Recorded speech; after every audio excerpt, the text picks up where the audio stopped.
میرے چینل پر نئے ہیں تو سبسکرائب، لائک اور دوستوں سے شیئر کر دیں۔ اعتکاف، معنی، فضیلت اور مسائل۔ اعتکاف کا لغوی معنی یہ ہے کہ انسان اپنے آپ کو کسی چیز پر روک لے یا کسی کام کے لیے لازم کر لے۔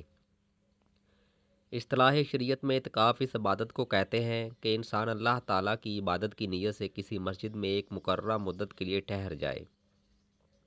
اعتکاف کرنے والے کو معتکف کہا جاتا ہے۔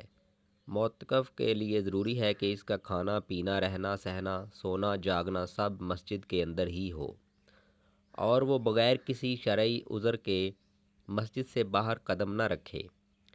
البتہ لوگوں سے ضروری بات چیت کرنا یا کسی چیز کا لین دین کرنا جائز ہے، بشرطے کہ وہ باتیں مسجد کے احترام اور اعتکاف کے آداب کے خلاف نہ ہوں۔ معتکف کا مسجد میں ٹھہرے رہنا بھی عبادت شمار ہوتا ہے۔ جب انسان اپنے روزمرہ کے کام چھوڑ کر صرف اللہ تعالیٰ کی رضا کے لیے مسجد میں قیام کرتا ہے تو اس کا ہر لمحہ عبادت بن جاتا ہے۔ عورتوں کا اعتکاف۔ عورت گھر میں جس جگہ عام طور پر نماز پڑھتی ہے، اعتکاف کی نیت سے اسی جگہ ٹھہرے اور بغیر کسی شرعی عذر کے وہاں سے اٹھ کر گھر کے دوسرے حصوں میں نہ جائے۔ اگر گھر میں نماز کے لیے کوئی مخصوص جگہ نہ ہو تو اعتکاف شروع کرنے سے پہلے ایک جگہ مقرر کر لے اور پھر وہی اعتکاف کرے۔ اعتکاف کی فضیلت۔ اعتکاف کرنے والے کو بہت زیادہ اجر و ثواب حاصل ہوتا ہے۔ اعتکاف کرنے والا گویا اپنے جسم اور وقت کو اللہ تعالیٰ کی عبادت کے لیے وقف کر دیتا ہے۔ اسی طرح وہ دنیاوی جھگڑوں اور بہت سے گناہوں سے محفوظ رہتا ہے۔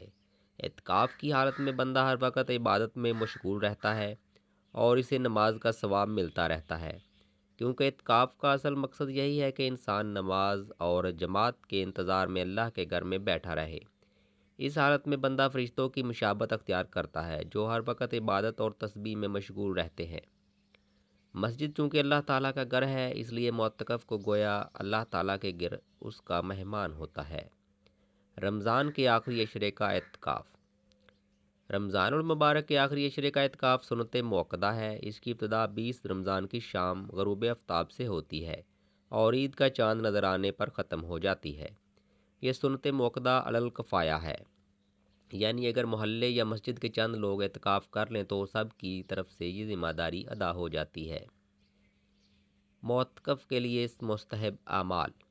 اعتکاف کرنے والے کو چاہیے کہ وہ مسجد میں اچھی اور نیک باتیں کرے، قرآن مجید کی کثرت سے تلاوت کرے، درود و سلام زیادہ پڑھے، دینی علم حاصل کرے اور دوسروں کو نصیحت کرے۔ البتہ معتکف رفع حاجت کے لیے مسجد سے باہر جا سکتا ہے۔ چند اہم ہدایات۔ بلا عذر مسجد سے باہر نہ جائے، بیہودہ اور فضول باتوں سے پرہیز کرے، بالکل خاموش رہنا اور اسے عبادت سمجھنا مکروہ ہے۔ معلومات اچھی لگی ہوں تو سبسکرائب، لائک اور شیئر کر دیں۔